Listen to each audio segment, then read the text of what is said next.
Assalamualaikum warahmatullahi wabarakatuh. Kembali lagi bersama saya Abdirrahman, dan di sebelah kanan saya ini Bang Muhammad Azami Mambeni, pelaku sejarah terbentuknya PMII di Lombok Tengah. Langsung saja kita memberikan kepada Bang Muhammad Azami Mambeni untuk memberikan penjelasan siapa saja pelaku sejarah di Lombok Tengah dan bagaimana rintangan-rintangan yang dilalui dalam mendeklarasikan organisasi PMII di Lombok Tengah ini. Assalamualaikum warahmatullahi wabarakatuh. Waalaikumsalam warahmatullahi wabarakatuh. Ya, saya sangat memberikan apresiasi kepada sahabat-sahabat yang inisiasi napak tilas istilahnya. Jadi sahabat-sahabat kader-kader PMII harus punya ide, harus punya cara untuk bagaimana mengungkap setiap perjalanan, setiap proses, apa yang pernah dilakukan dan apa yang pernah ditanamkan pada kader-kader PMII. Berbicara mengenai proses, ya mungkin kalau mengenai rintangannya ya mungkin saat sekarang ini tidak bisa dirasakan sama sahabat-sahabat. Karena rintangan itu pasti yang merasakan itu adalah orang yang melakukan.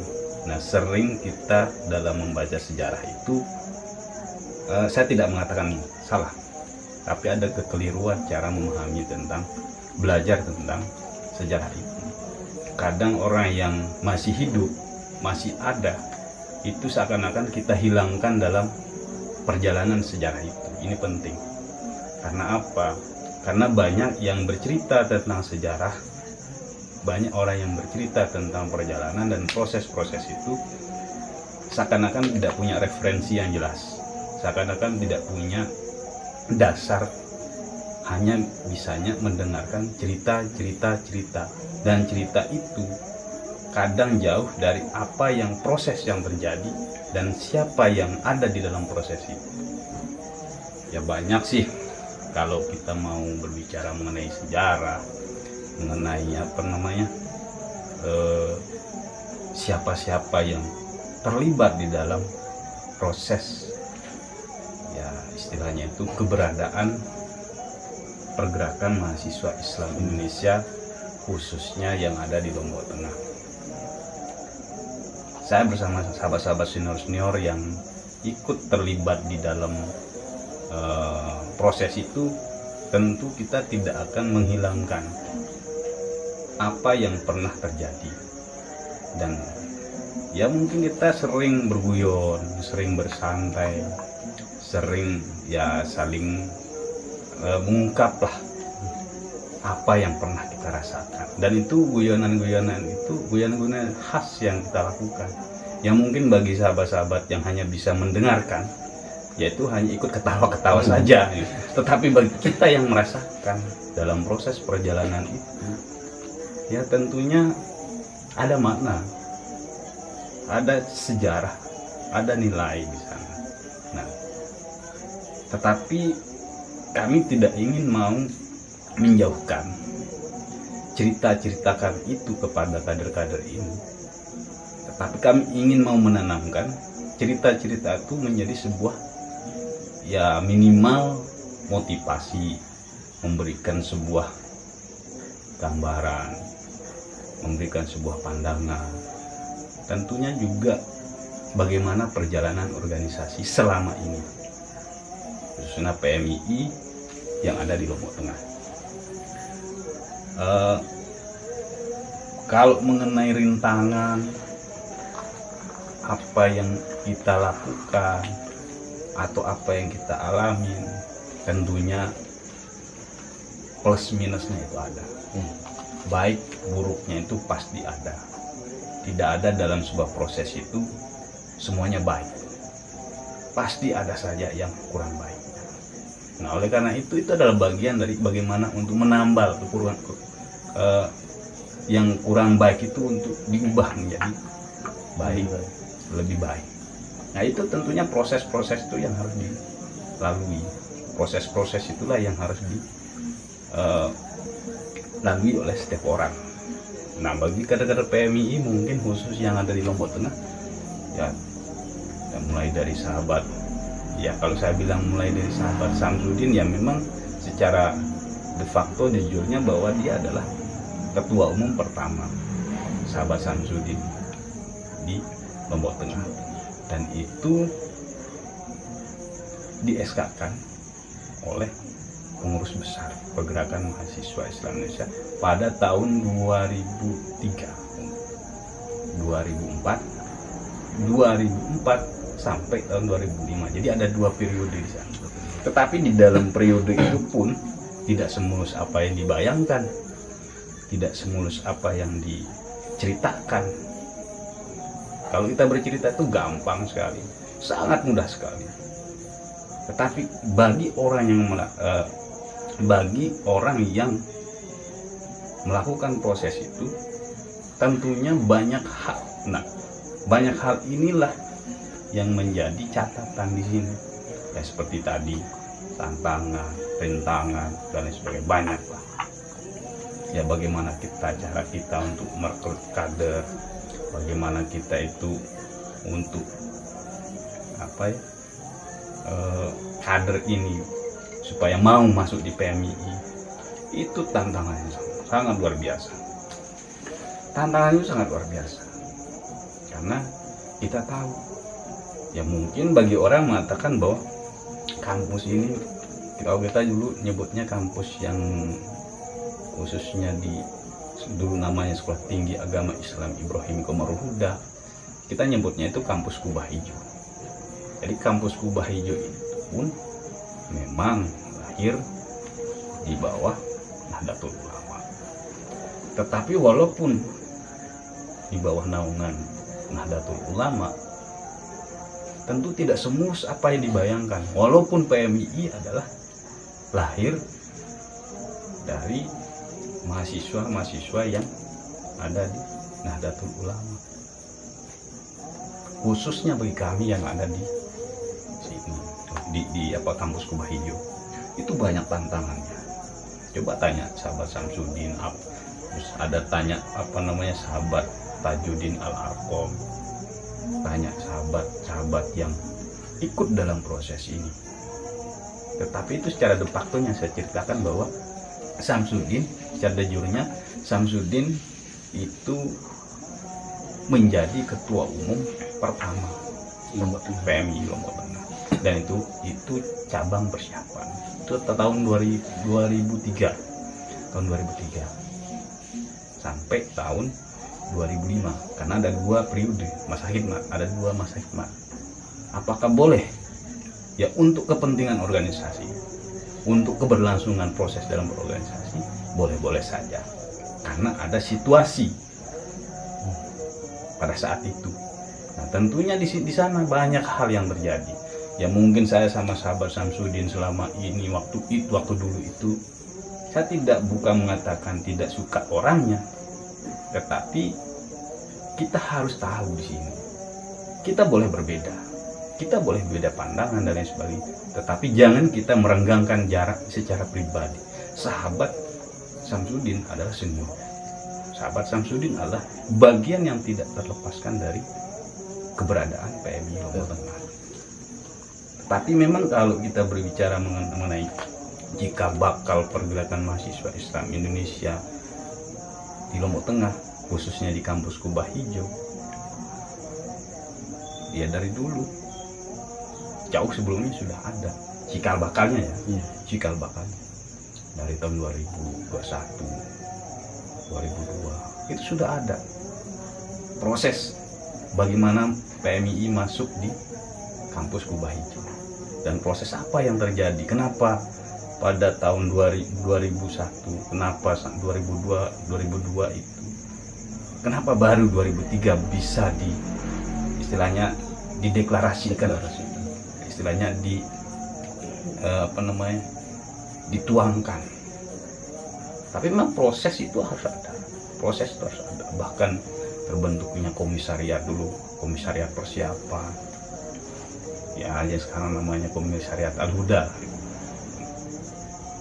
Itu dulu sudah ada sebelum PMII Lombok Tengah 2003 itu, komisariat itu sudah ada, jauh sebelumnya sudah ada. Siapa yang pertama itu? Ya, kita mendengar cerita-cerita, kita mendengar sejarah-sejarah, kita mendengar pembicaraan-pembicaraan dari para senior dan lain sebagainya. Nah, di sana ada sahabat Hanifah, terus ada sahabat lalu Tamim Ali Aqsa, yang sudah ada cikal bakalnya keberadaan PMI. Nah, tapi karena proses itulah kadang yang membuat kita itu bukan soal pengakuan, tidak, tetapi di sini ada sesuatu hal yang harus kita ungkap, yang harus kita berani ceritakan, yang sesungguhnya terjadi, yang sesungguhnya proses itu. Ya, kalau kita berbicara mengenai fakta, mengenai data, mengenai dokumentasi, ya alhamdulillah. Dari 2002, data PMII, surat menyurat PMII, itu masih saya simpan, masih ada. Jadi mau tulisannya seperti apa, ketikannya seperti apa, kertasnya pun masih ada. Coba bayangkan, dari tahun 2002, 2003, 2004, 2005 sampai saat sekarang ini, ya masih tersimpan, Biodatanya, data-data. Tetapi memang karena mungkin model pengarsipan di dalam proses administrasi dan lain sebagainya, ya ada memang kekurangan-kekurangan. Ya mungkin kita tidak benahi atau kita tidak perbaiki sehingga banyak yang tercecer lah, berserakan gitu. Tapi bagi kami, ya khususnya saya secara pribadi, walaupun secari kertas, dan itu akan bermakna dan bermanfaat untuk mengungkap sebuah sejarah, maka saya simpan bagi saya sebagai barang bukti. Sebagai barang bukti, artinya bahwa kita ini berproses. Kan tidak kita hanya bercerita saja, tidak hanya dengan ucapan saja, tetapi ketika kita menyodorkan, ketika kita memberikan dengan mengungkapkan sesuatu itu, ya tentu dengan ada buktinya, Bukti yang tertulis. ya bukti yang tertulis. Dan itu ya tadi sudah saya perlihatkan siapa yang menjadi panitia deklarasi. Tadi sudah saya sebutkan, saya perlihatkan datanya ini, saya perlihatkan kertasnya ini, ketikannya ini, saya perlihatkan bahwa nama-nama itu ya sebagai ujung tombak dalam melaksanakan deklarasi dan Mapaba Akbar pada tahun 2003. Itu bulan September 23 sampai 27 September 2003 itu deklarasi dan Mapaba Akbar. Yang jadi ketua panitianya itu ya sahabat Hanifah, sekretarisnya sahabat Marzan, yang jadi bendaharanya sahabat Nur Kamah, dan sahabat-sahabat yang lain yang sudah masuk di dalam pergerakan mahasiswa Islam Indonesia itu, komposisinya di bagian-bagian yang sudah disepakati oleh semua sahabat-sahabat pada saat deklarasi itu, pada saat Mapaba Akbar itu. Dan terkonfirmasi bahwa mungkin ya seluruh mahasiswa yang ada di kampus Kubahnya itu, istilahnya kita tuh dimapaba langsung. Jadi mahasiswa baru maupun yang belum mapaba itu semuanya dimapabakan pada saat dimapabakan, dalam artian bahwa dan itu didukung, disupport oleh pihak kampus, Itu pada saat itu. Tetapi perjalanannya ya tentu tidak seperti apa yang saya katakan, bahwa didukung, disupport semuanya sampai banyak hal yang terjadi. Proses itu banyak sekali yang terjadi. Nah, yang saya ingin sampaikan di sini, dalam proses itu kita jangan sampai menyerah, kita jangan sampai mengeluh, kita jangan sampai berbagai macam hal-hal yang mampu membuat kita itu, langkah kita itu berhenti. Maka kita harus terus saja berproses, apapun hasilnya, mau jadi apa, mau jadi ini, mau jadi itu, dan lain sebagainya, terus saja berproses. Karena tujuannya adalah dalam berproses itu, kita berorganisasi itu bukan tujuan akhir atau apa yang dituju itu, bukan. Tapi memang yang dituju itu adalah proses itu, nilai dari proses itu.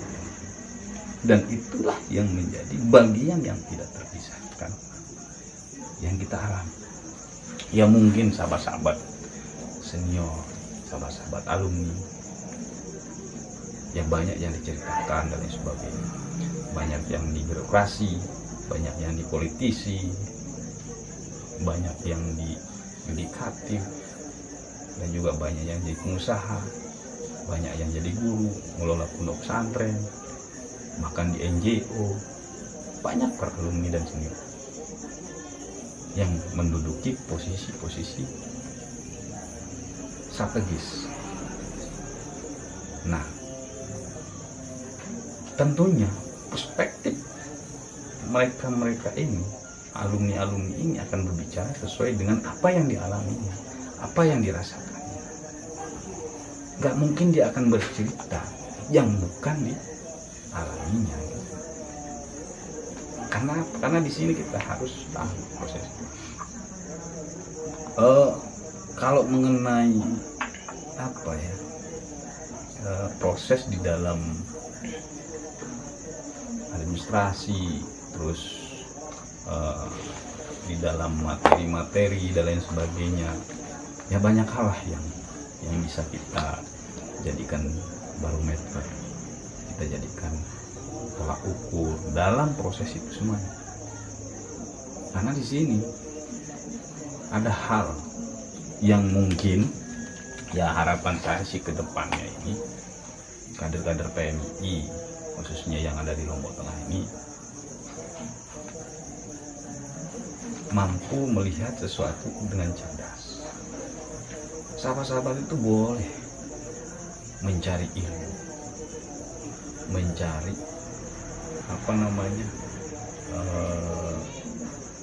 mengasah kepintarannya di mana-mana boleh. Tapi hanya satu, gunakan dengan kecerdasan. Jadi pintar itu kalau tidak digunakan dengan cerdas, ya akan terlihat. Kalau cuma pintarnya saja yang diambil, semua orang bisa pintar, kok. Semua orang bisa pintar. Orang nggak kuliah saja pintar. Orang yang mencari ilmu itu lewat mendengar, tapi dia tidak mengikuti secara formal, bisa pintar. Tapi selama ilmunya itu mampu dikelola, mampu dimanage, dan mampu diolah dengan kecerdasan, maka itu akan terlihat. Kader-kader PMI itu akan terlihat.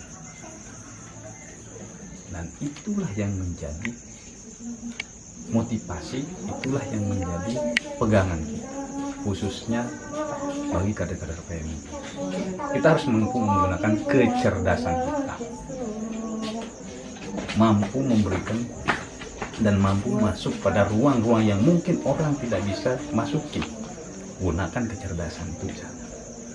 Orang tidak bisa terobos atau orang tidak bisa jangkau. Kader-kader PMI harus bisa menjangkau itu. Dengan apa? Dengan kecerdasan. Jangan baru dikatakan pintar, kamu pintar sahabat, pintar sahabat. Tahu apa namanya, kita aja kan sering kita dengar di kampung-kampung dan lain sebagainya menyebut bahwa kalau orang sakit saja, ayo, apa yang pertama kali disebut? Pasti nggak ke dokter, nggak ke rumah sakit, coba bawa kepada orang pintar, bawa kepada orang pintar. Itu bahasa di kampung. Yang maksudnya itu kan kepintaran itu tidak cukup, maka kita harus cerdas. Nah, kadang-kadang PMI itu harus cerdas. Nah, terkait dengan apa namanya, bagaimana PMI yang ada di Lombok Tengah, di sana tentu banyak pergolakan, banyak sekali pergolakan, banyak sekali proses itulah yang dilakukan. Ya mungkin sahabat-sahabat mendengar diceritakan oleh senior-seniornya, diceritakan, oh sahabat ini seperti ini, kita berproses di PMI seperti ini, kita memberikan kita diberikan hal-hal yang baik. Kita sebagai senior dan alumni tentunya sangat memberikan dukungan, support, dan tentunya motivasi. Nah, pergerakan harus mampu bergerak, tidak berputar di salah satu titik. Maka pergerakan itu harus bergerak sampai kapan? Terus saja bergerak. Kita disuruh untuk terus bergerak. Nah, sekarang kan zaman yang waktu yang kami alami dengan zaman yang sekarang yang sahabat-sahabat lalui prosesnya, tentu tidak sama, tentu berbeda. Akan jauh berbeda, Bang. Jauh berbeda, Iya. Ya itu kan apa namanya, tafsiran. Kalau bilang jauh berbeda itu tafsiran. Tetapi minimal apa yang sudah diletakkan, apa yang sudah dijelaskan, apa yang sudah disampaikan, apa yang sudah diberikan gambaran-gambaran itulah yang menjadi pegangan. Jangan sampai melupakan. Supaya apa? Supaya kita itu memahami. Jangan kita dipengaruhi oleh pemahaman yang tidak jelas asal usulnya. Nah, ini yang bahaya. Kita harus memahami dengan seutuhnya. Kayak saya bilang tadi, antara yang dulu dengan yang sekarang, ya mungkin tidak jauh lah perbedaan. Cuma ada model pergerakan sama, bagi saya itu sama, cuma modelnya saja yang berbeda. Nah kan salah satu contohnya lah, saya tidak saya tidak mengatakan bahwa gaya aktivis yang dulu dengan aktivis yang sekarang tidak sama. Lah buktinya sahabat Abdir memang seperti ini, lebih dari ini. Ya kalau mungkin sahabat Abdir rambutnya panjang lah bisa dikatakan. Ya dulu juga begitu, banyak kok sahabat-sahabat senior. Ya memang apa sesuatu hal itu bisa kita katakan bahwa berbeda dan lain sebagainya. Justru dengan adanya perbedaan itu, bagaimana kita bisa bersatu. Kader-kader PMI itu harus di sini harus menjahit itu semuanya. Kader-kader PMI itu harus mampu merajut. Nah, kalau sudah menjahit, kalau sudah dijahit, ya taruhlah hubungan antara senior yang satu dengan senior yang lain, hubungan antara ada kertakan dan lain sebagainya, ada perbedaan-perbedaan. Ya, kalau perbedaan-perbedaannya itu tidak terlalu signifikan dan lain sebagainya, kalau hanya itu sekedar soal pilihan misalkan, ya itu ada perbedaan sesaat namanya. Tetapi jangan sampai seperti yang tadi, perbedaan itu sampai memecah persahabatan. Nah, fungsinya di sini kader-kader PMI harus bisa menjahit dari berbagai aspek supaya terus pergerakan ini terus. Tapi saya yakin semuanya itu akan berjalan sesuai dengan apa yang diinginkan oleh para pendiri PMI. Nah, terkait dengan sejarah PMI Lombok Tengah tadi,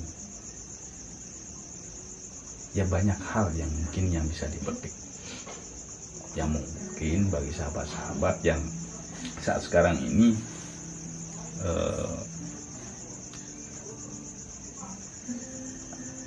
kurang atau masih minim di dalam di dalam ber-PMI, maka harus terus di dalam. Kepada siapa? Ya, modalnya satu, silaturahmi. Modalnya satu, silaturahmi kepada siapa? Ya silaturahmi kepada senior, silaturahmi kepada alumni. Untuk apa? Ya untuk berdiskusi, untuk bertanya, PMI zamannya dulu seperti apa sih?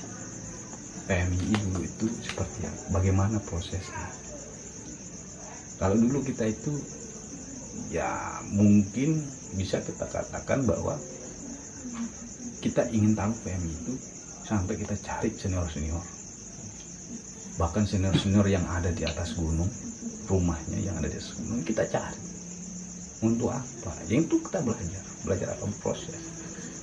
Jauh di atas gunung rumahnya, di bagian selatan, bahkan ada yang di bagian utara juga. Apakah kita malas untuk mencari? Enggak, kita dulu enggak, kita cari. Kalau sekarang zamannya HP canggih, komunikasi tinggal di Sherlock dan lain sebagainya. Kalau dulu kita masih mungkin zamannya HP Bluetooth, anggaplah HP Bluetooth, HP ya tipenya ya tipe 3315, HP yang tulali itu suaranya. Cuma dipakai nelpon SMS. SMS saja, nelpon SMS saja. Itu pun jaringan kalau putus nyambung lah gitu ceritanya itu. Dulu itu komunikasi. Tetapi apakah kita berhenti dengan adanya komunikasi seperti itu? Tidak. Para alumni dan senior kita cari, bersilaturahmi ke rumah kita cari. Bahkan kita enggak tahu yang namanya mungkin tengah malam atau gimana. Yang jelas kita sudah berusaha.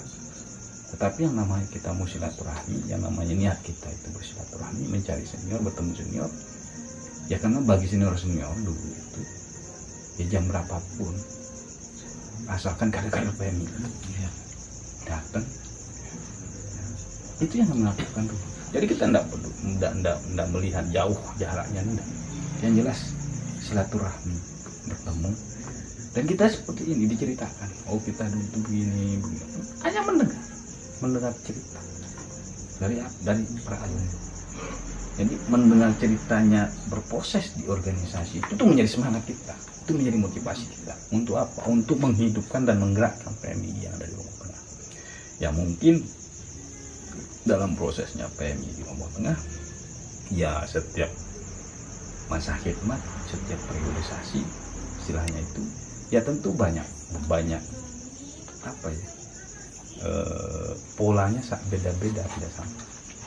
Misalkan sahabat Samsudin di zamannya itu 2003, 2004, 2005. Bagaimana? Ya di sana kan PMI istilahnya itu baru ada. Ya wajar lah. Bagaimana terus menggelorakan semangat kita ber-PMI. masuk menjadi anggota baru sama jadi PMI. Ya tidak seperti yang sekarang, hanya bermodalkan brosur, bermodalkan selebaran dan lain sebagainya. Ada kader PMI yang belum masuk PMI langsung enggak, dulu itu enggak. Banyak pengalaman ya dengan tadi modalnya satu, kita bukan modalnya untuk bersilaturahmi kepada senior dan alumni saja, tapi modal kita itu untuk bagaimana menarik simpati agar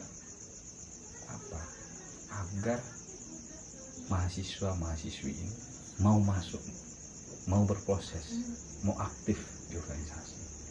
Dengan apa? Ya dengan silaturahmi. Ini belum masuk jadi anggota.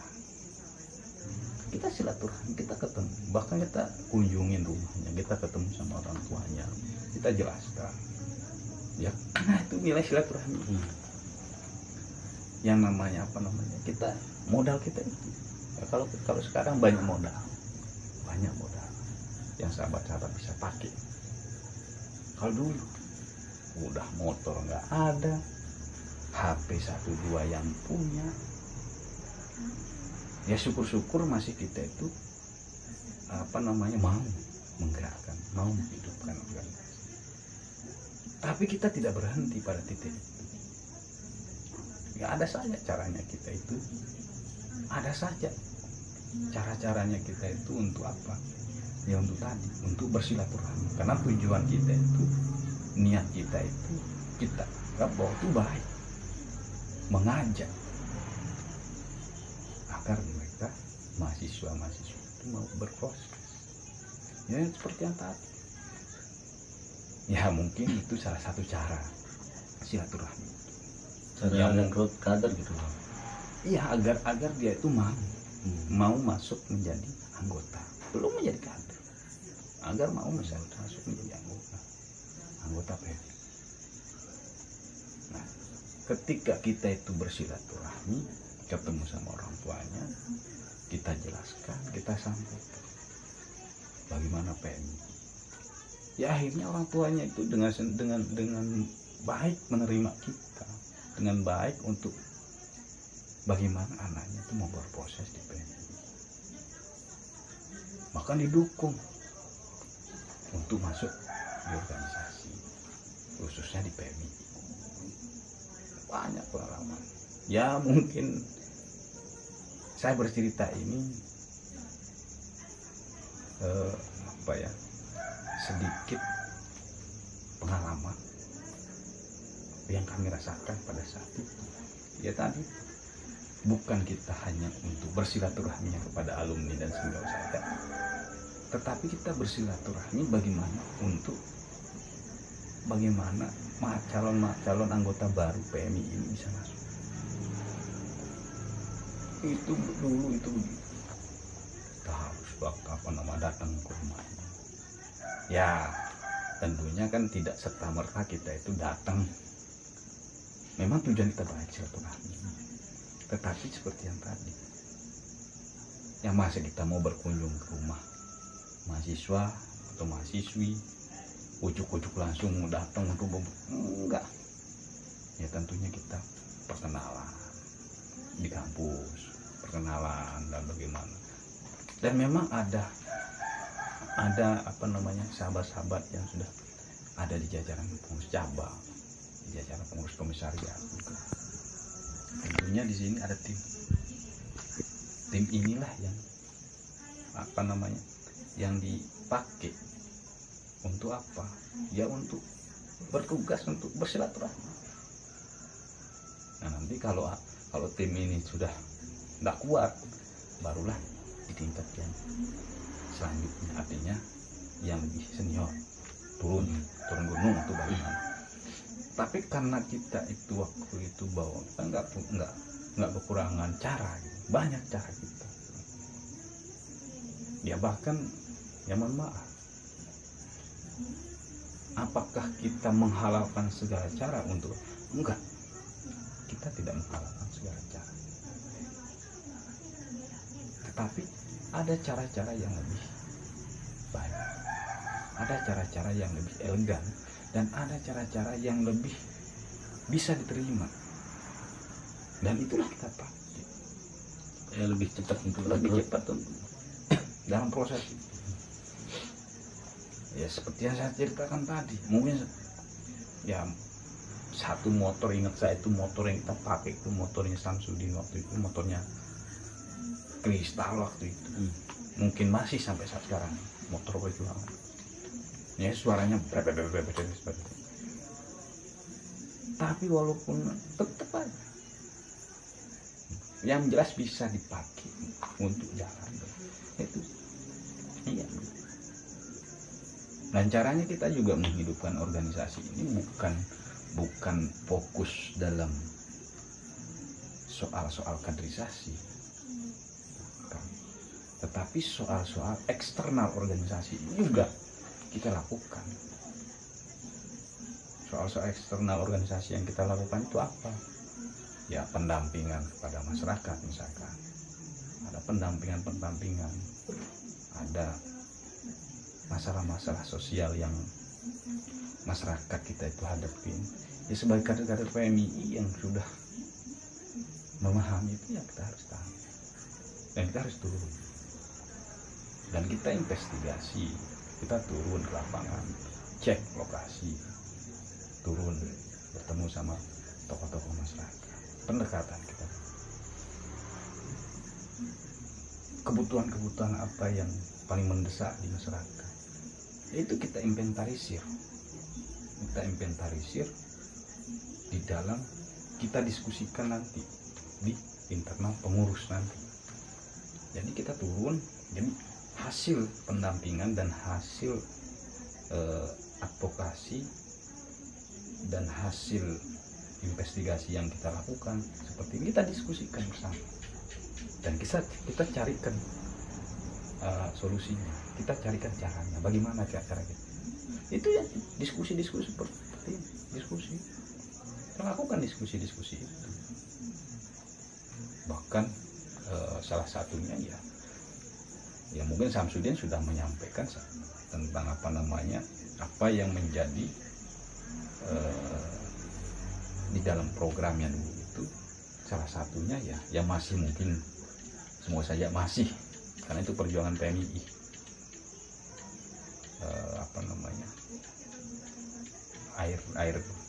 air merocot itu ya, air merocot itu adalah salah satu,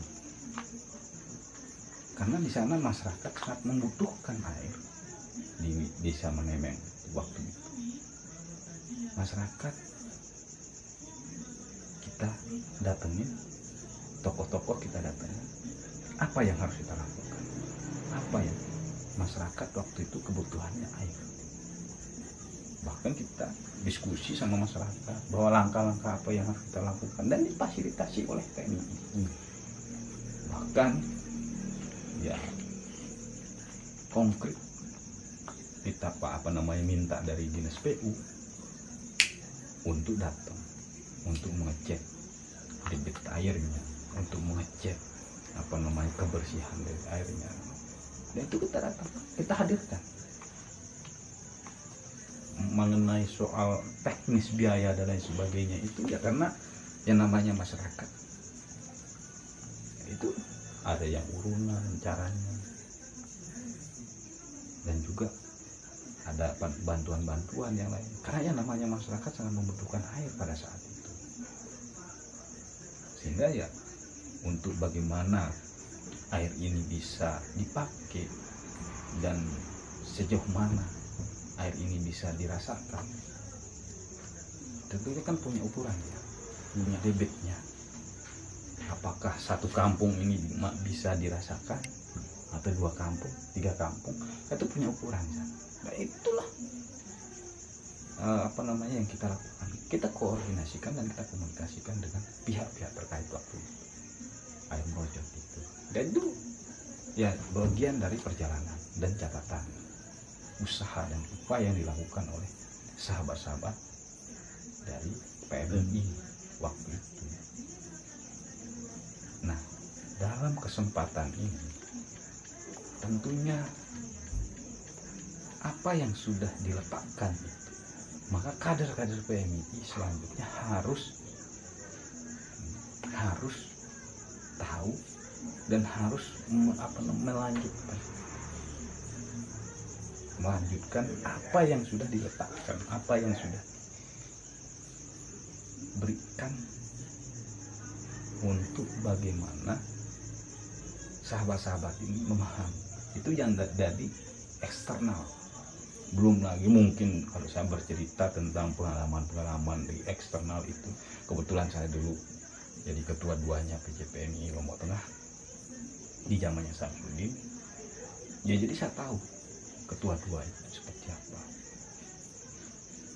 Waktu itu dulu saya kan di koordinator advokasi, divisi advokasi dan HAM-nya gitu waktu itu. Jadi mengenai soal eksternal di organisasi khususnya di PMI, ya kita tahu perjalanannya seperti apa. Ya mungkin di zamannya sahabat Samsudin demo juga ada, aksi-aksi juga. Bukan aksi tanpa alasan. Kita melakukan aksi itu, kita melakukan demo itu, tentunya banyak alasan dan tentunya banyak hal yang akan kita diskusikan. Makanya saat pada zamannya Samsudin juga demo. Di zamannya sahabat Hanifah juga seperti itu. Tapi tidak meninggalkan kaderisasi. Ya, tidak meninggalkan kaderisasi. Tetap kaderisasi kita jalan secara internal di organisasi. Jadi perekrutan setiap masa penerimaan anggota baru, mahasiswa baru dan sebagainya itu tetap. Nah, untuk mengasah mereka itu lebih cerdas, lebih memahami, maka kita aja untuk bagaimana berdiskusi secara eksternal di ya mengenai soal-soal yang sifatnya untuk kebutuhan pengembangan diri kader. Karena kalau tidak ditempa, kalau tidak diproses kader-kader mentalnya, ya mungkin berbeda. Nah, di sini tujuannya kita itu sebenarnya sudah terisi, sudah di kader, maka mentalnya itu harus dikuatkan, mentalnya itu harus dibangunkan. Nah, lewat apa? Ya lewat seperti yang tadi, belajar berproses di eksternalnya itu ya ada ruang-ruang seperti yang tadi, bagaimana cara mengadvokasi, bagaimana cara untuk investigasi, bagaimana cara untuk mencari jaringan. Nah, itu di sana. Jadi PMI itu memang sudah dikenal, sudah ditahu. Tetapi kita dalam perspektif ini, agar PMI ini terus lebih kuat dan lebih menguat, lebih dikenal lagi oleh semua kalangan. Jadi banyak aspek yang kita lakukan pada saat itu, sehingga sekarang sahabat-sahabat PMI, kader-kader PMI yang sekarang ini menikmati dari apa yang proses yang kami lakukan. Dan seharusnya kalau saya bisa bilang bahwa wajib sahabat-sahabat kader-kader PMI yang sekarang ini untuk terus bergerak untuk melakukan terobosan-terobosan, pergerakan-pergerakan itu. Jangan berhenti. Lah kalau kita dulu seperti ini, ya harusnya lebih dari itu sahabat-sahabat sekarang ini. Kan itu lebih dalam artiannya tentunya sesuai dengan tantangannya, sesuai dengan kondisinya. Nggak mungkin apa yang kita alami dulu itu sama dengan apa yang dialami sekarang. Beda, tentu beda. Kami merasakan itu, bahkan ya mungkin pahit manisnya pengalaman kita di organisasi itu banyak sekali. Ya kadang juga kita ketemu sama senior juga enggak seperti apa yang sahabat-sahabat bayangkan. Ketemu sama senior, ayo kita ngopi dulu, santai ya Bang. Ya. Nah itu yang menjadi arah, itu yang menjadi gerak langkah kita di dalam organisasi. Jadi pengalaman-pengalaman itu banyak sekali pengalaman-pengalaman yang tentunya pengalaman-pengalaman yang tidak bisa kami ceritakan itu adalah konsumsi pribadi. Iya. Tentunya pengalaman-pengalaman di organisasi inilah yang harus kami ceritakan. Apa yang harus kita? Ya setiap orang itu kan punya persoalan pribadi-pribadi lah gitu kan. Jangan kita memasukkan persoalan pribadi pada organisasi. Jangan, harus kita profesional, belajar profesional. Berorganisasi kita diajarkan profesional. Jangan sampai masalah pribadi kita masukkan pada organisasi. Yang memang banyak kesulitan itu yang akan dialami dalam proses itu. Tetapi jangan berhenti. Ya mungkin kita disulit dalam porsi seperti ini, ya mungkin kita mudah dalam porsi yang lain. Kita bisa ambil jalan yang lain. Nggak ada yang mentok gitu, nggak ada yang mentok. Ada saja jalan yang lain. Dan itulah yang kami lakukan dulu. Karena nggak ada istilah. Kalau dulu itu apa ya? Kalau sekarang kan sahabat-sahabat TNI nganter surat dan lain sebagainya itu ya gampang. Kalau dulu tanya sahabat Samsudin, karena beliau adalah ketua umum. Sahabat-sahabat disuruh nganter surat, perintahnya itu wajib bertemu, jangan dititip. Akan bingung. Iya. Mau nganter surat Harus ketemu orangnya. harus ketemu orangnya. Yang paling parah itu perintahnya antar surat. Buktinya ini ada surat. Ada surat. Dan harus nyampe. Nggak mau tahu gimana caranya, harus nyampe. Hanya itu. Kalau sekarang saya mau ngantar surat, sahabat-sahabat mau ngantar surat, motor enggak ada motor tapi dia enggak bisa jalan gitu kan? Pasti ada diskusi seperti itu. Oh kalau itu dulu enggak begitu, enggak bilang bahwa enggak ada motor, enggak bilang enggak ada bensin, enggak ada istilah. Nah, kalau kita dengar istilah seperti itu, udah beda ceritanya. Pokoknya perintah ini surat, wajib nyampe kepada yang ditulis. Gimana pun caranya. Padahal zaman itu Nggak ada motor dan HP. Iya.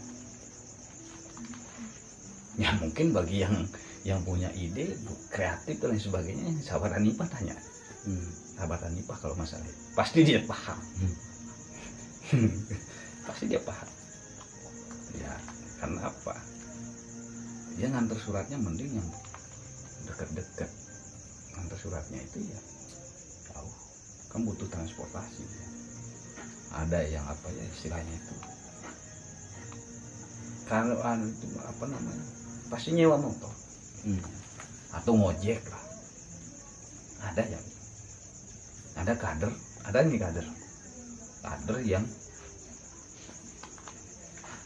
diminta sama Samsudin untuk antar proposal atau surat ke Praia.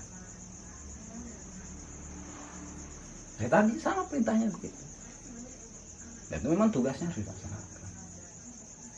Wajib kalau dulu ya. Hari ini harus nyampe surat ini di Praia. Nah, yang disuruh ini kader yang nggak bisa naik motor. Pusing dia jadi. Pusing memikirkan bagaimana cara mengantar surat itu. Ya akhirnya mau tidak mau. Ya karena setelah ini karena diambil suratnya, akhirnya ya cerita ke saya. cerita ke saya. Ya karena niatnya baik, karena niatnya juga bagus, ya sudah. Saya temenin sampai Praia. Saya bawa bonceng dari Bang. Saya bonceng ke Bang. Dia bawa suratnya. Udah. Dah sampai di sini saya lepas di Praia. Saya lepas. Udah antar surat. Pokoknya nyampe sama yang itu. Udah nggak bisa naik motor. Ya nggak tahu pakai apa kemarin ke kantor-kantor itu. Itu ada kader. Tapi karena ada semangatnya, karena ada niatnya, pulang sampai Bali. Laporan bahwa suratnya sudah nyampe. Kita cek, benar nggak? Kita cek suratnya nyampe.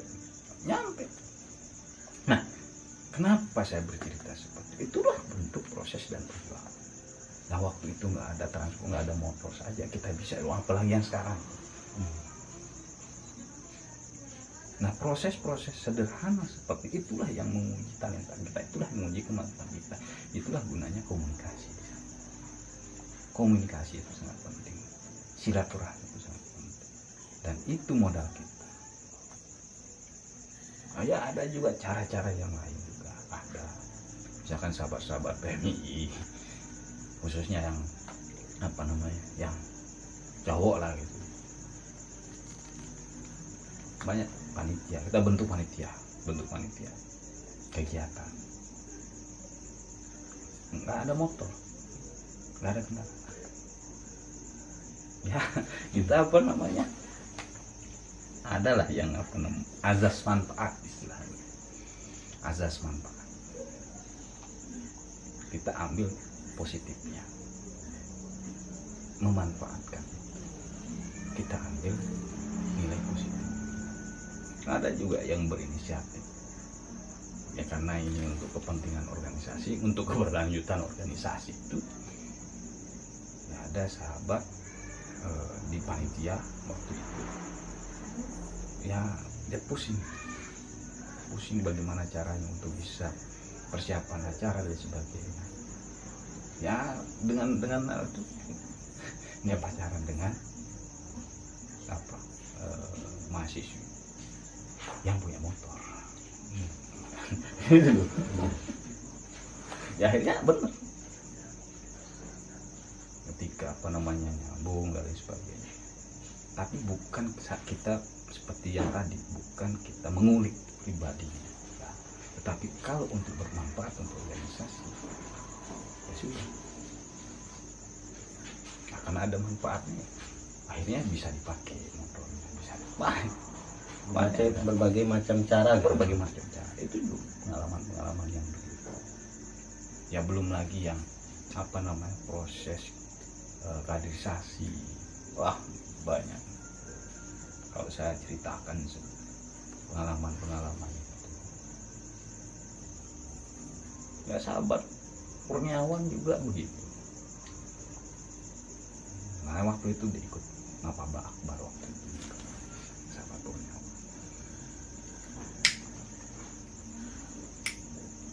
Pengalaman seperti itu benar-benar kita rasakan.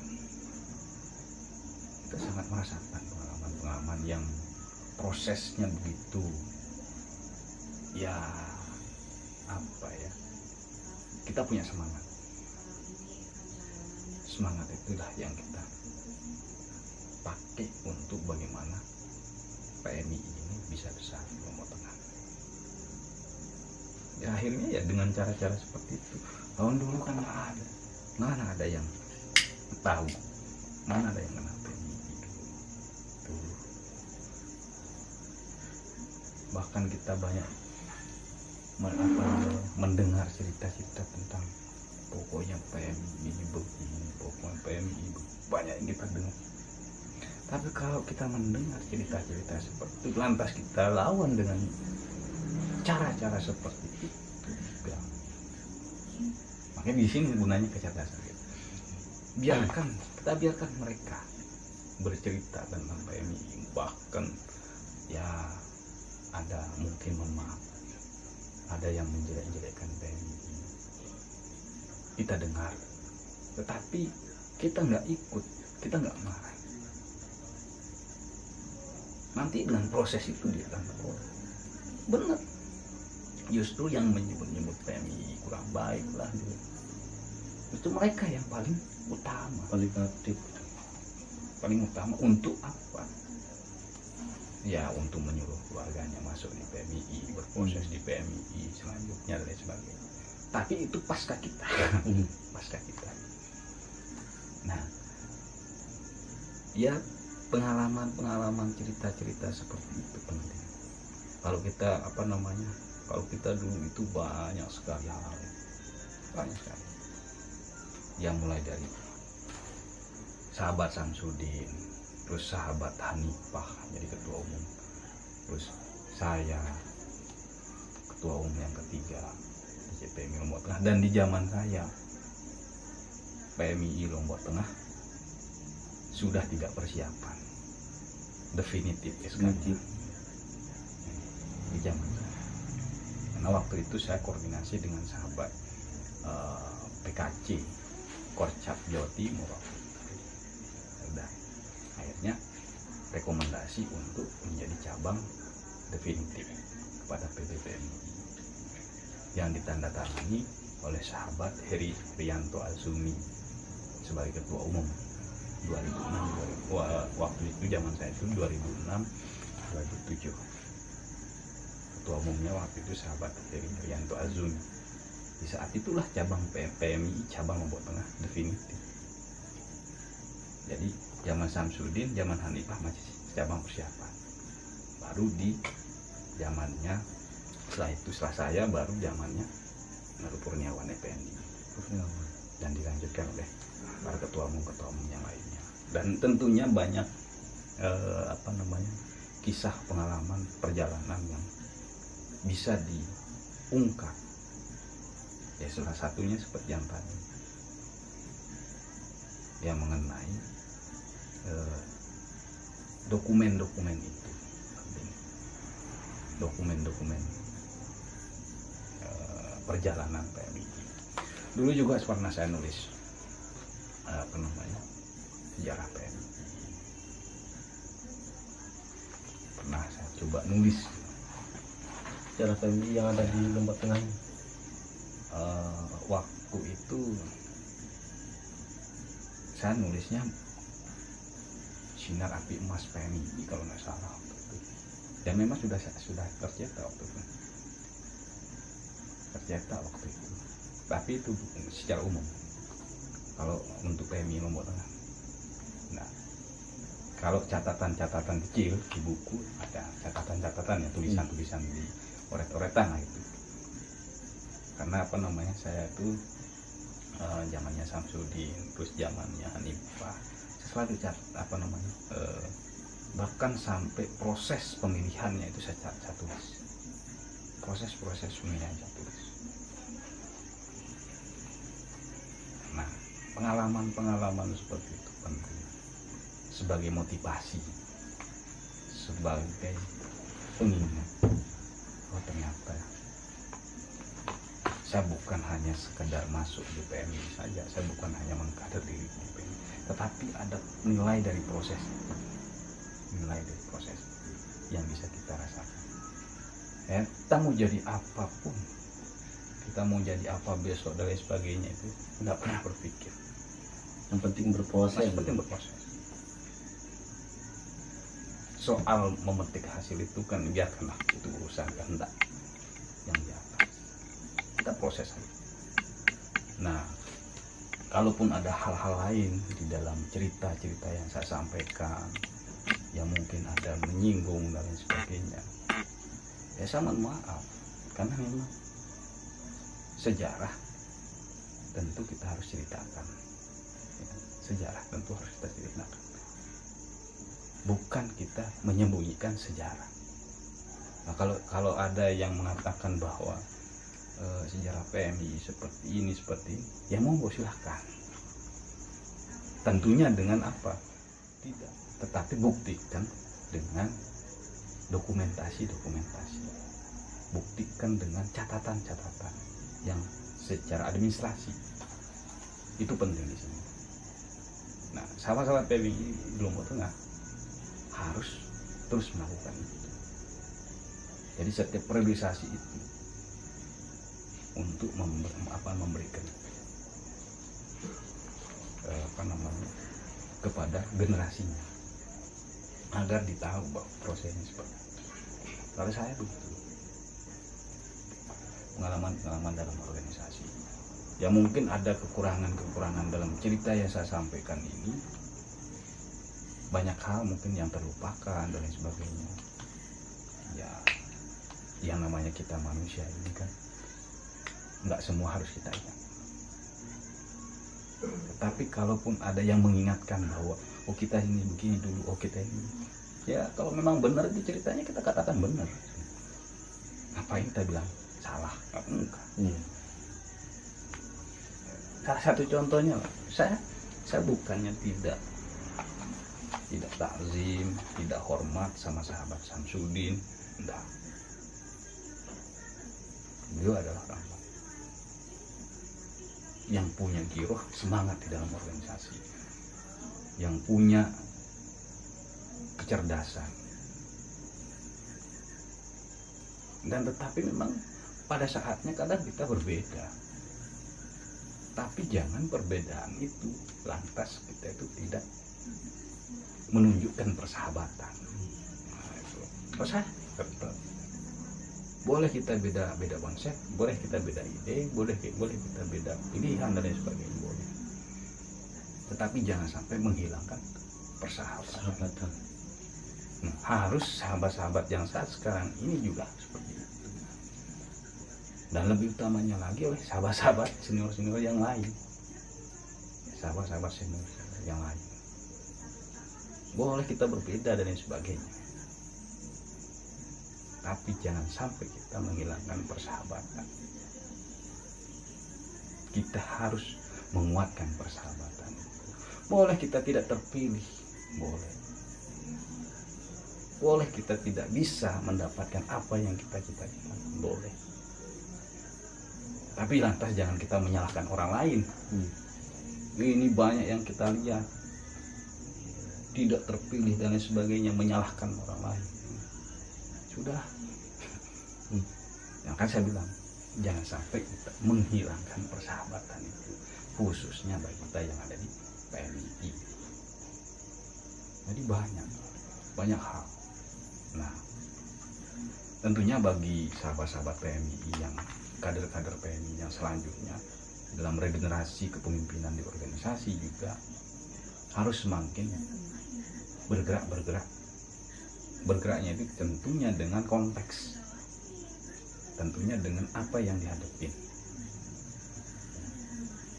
Itu yang penting. Manfaatkan, kembangkan kecerdasan sahabat-sahabat miliki. Karena tantangannya ke depan ini lebih banyak lagi, lebih ruwet lagi, lebih rumit lagi tantangannya ke depan. Pasti. Makanya siapkan diri dengan tantangan seperti itu. Dengan apa? Dengan kecerdasan. Saya yakin sahabat-sahabat ini cerdas dalam menyikapi setiap persoalan. Itu saja. Mungkin cuma sampai di sini Bang diskusi kita pada malam hari ini mengenai tentang sejarah kepemimpinan yang ada di Lombok Tengah.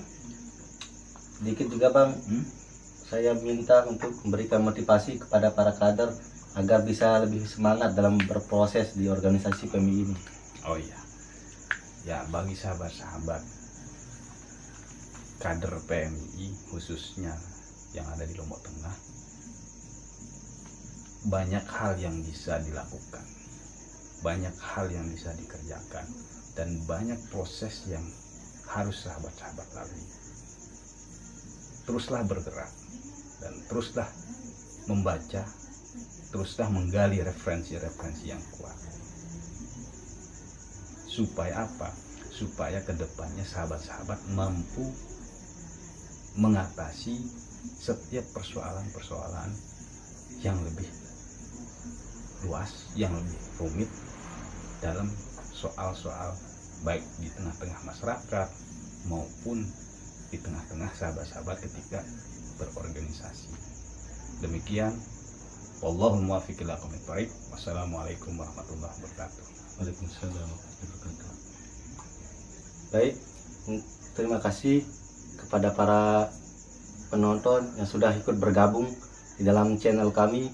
Jangan lupa subscribe, like, dan komen channel Viral Official. Mantap.